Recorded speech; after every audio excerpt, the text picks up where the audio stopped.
Assalamualaikum warahmatullahi wabarakatuh.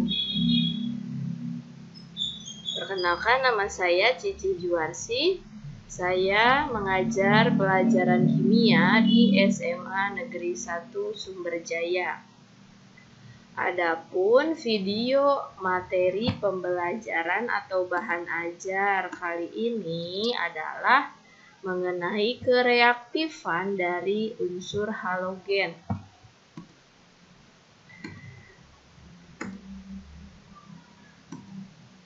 Nah, jadi tujuan pembelajaran hari ini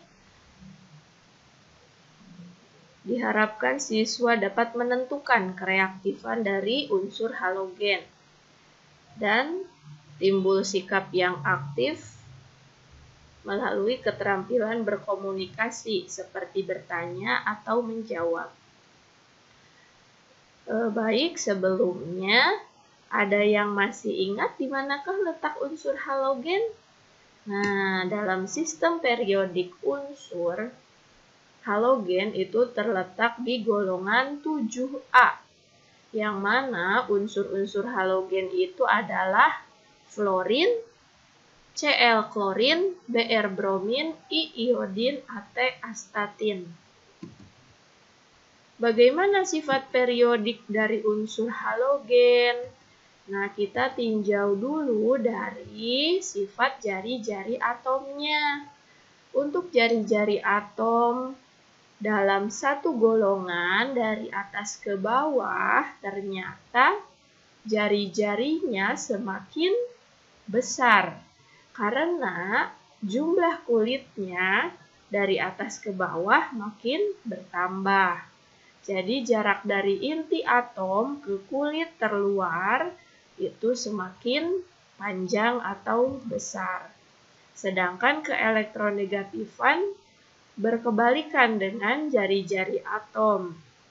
Justru unsur yang paling atas itu adalah unsur yang paling tinggi keelektronegatifannya, alias paling suka akan elektron atau menarik elektron.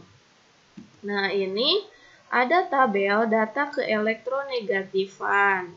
Coba kita amati untuk unsur golongan 7A. Dapat dilihat ya, unsur yang paling atas yaitu F atau fluor itu paling besar.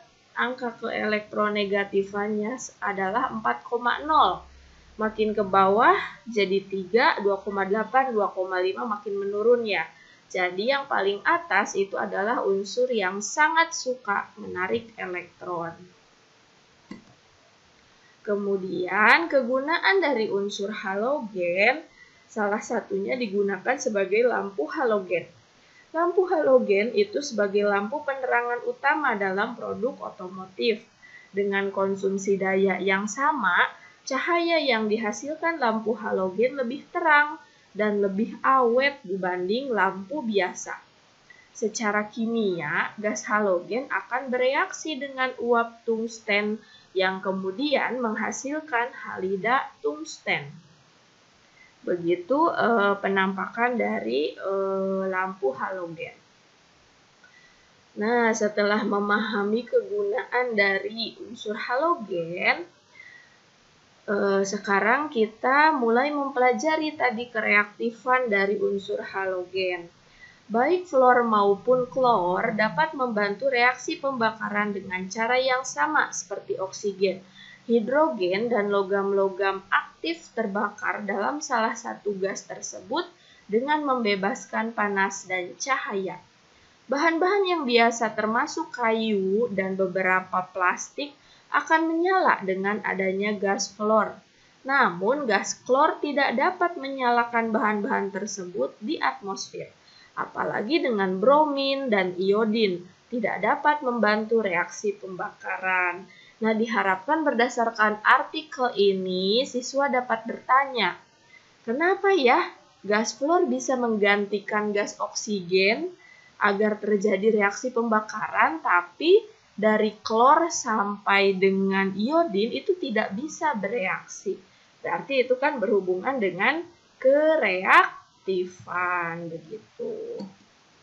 Baik, setelah diberikan video percobaan pencampuran reaksi, siswa diminta untuk mengisi LKPD di bagian tabel pengamatan, yaitu mengenai perubahan warna yang terjadi jika mencampurkan